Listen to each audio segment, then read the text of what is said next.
شیشے کو دھل کر صاف کر کے پانی میں ڈالا جائے تو ہم فرق محسوس نہیں کر پائیں گے یہ شعاب کی شیش۔ اسی طریقے سے ہر انسان کا دل جو دنیا میں جب وہ آتا ہے اور وہ بچہ ہوتا ہے وہ بالکل پانی کی طرح، شیشے کی طرح صاف و شفاف ہوتا ہے۔ پھر دنیا کا ماحول آہستہ آہستہ اس بچے کے اس دل کو، شیشے جیسے اس دل کو پراگندہ کرنا شروع کر دیتا ہے۔ کبھی دولت، کبھی عورت، کبھی شہرت اور کبھی دیگر چیزیں، کبھی حسد، کبھی بغض، کبھی کچھ۔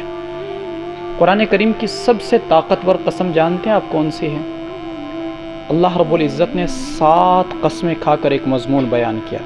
والشمس وضحاها والقمر اذا تلاها والنہار اذا جلاها واللیل اذا یغشاها۔ چاند کی قسم، سورج کی قسم، اس کے نکلنے کی قسم، دن کی قسم اور رات کی قسم، واللیل اذا یغشاها، جب کہ وہ چھا جائے۔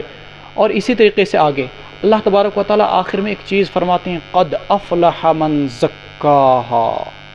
7 قسمیں کھا کر اللہ فرماتے ہیں کامیاب ہے وہ انسان جس نے اس دل کو صاف کر دیا۔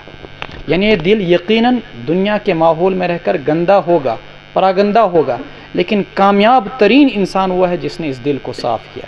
یعنی ویسا ہی ہو جائے جیسے ہم دنیا میں آئے تھے نا، ویسا ہی ہمارا دل پاکیزہ رہے، نہ اس میں دولت، نہ اس میں شہرت، نہ اس میں عزت، نہ اس میں غرور، نہ اس میں حسد، نہ اس میں بغض، نہ اس میں کوئی چیز رہے۔